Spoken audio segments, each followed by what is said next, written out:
Guys, right now CJP का protest is completely baseless क्योंकि what's there actual demand?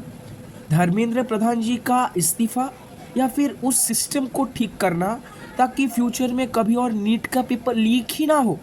लेकिन मुझे तो नहीं लगता कि उनको कोई भी इंटरेस्ट है कि फ्यूचर में नीट का पेपर लीक नहीं हो। और रही बात धर्मेंद्र प्रधान जी के इस्तीफा का, तो what is the logic behind it? अगर उनके जगह पे कोई आ भी गए दूसरे शिक्षा मंत्री, तो इसकी क्या गारंटी है, इस बात की क्या गारंटी है कि दूसरे टाइम कोई पेपर लीक नहीं होगा? और अगर रेजिग्नेशन चाहिए ही आप लोगों को, तो आप लोग प्रदीप कुमार जोशी जी का रेजिग्नेशन डिमांड क्यों नहीं करते? वो एनटीए के चेयरमैन हैं और वही नीट का एग्ज़ाम कंडक्ट करवाते हैं।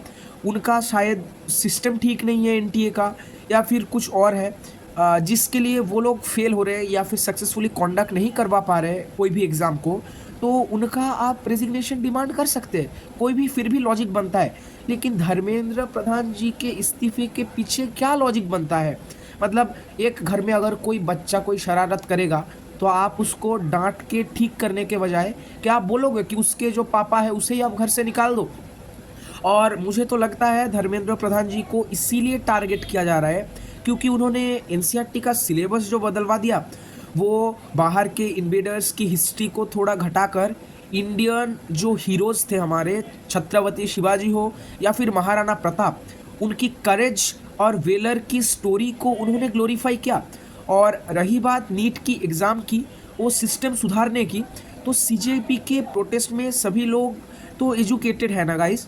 तो आप सभी मिलके कोई ऐसा सिस्टम क्यों नहीं डिसाइड करते कि जहां पेपर लीक होने के चांसेस बहुत ही घट जाएंगे, और फिर वो पिटीशन ऑफ गवर्नमेंट को भी सबमिट करके फिर उसको उसके ऊपर कोई कानून लागू करने के लिए बोल सकते हैं, जिससे नीट का पेपर लीक होने का चांस भी कम हो जाता है।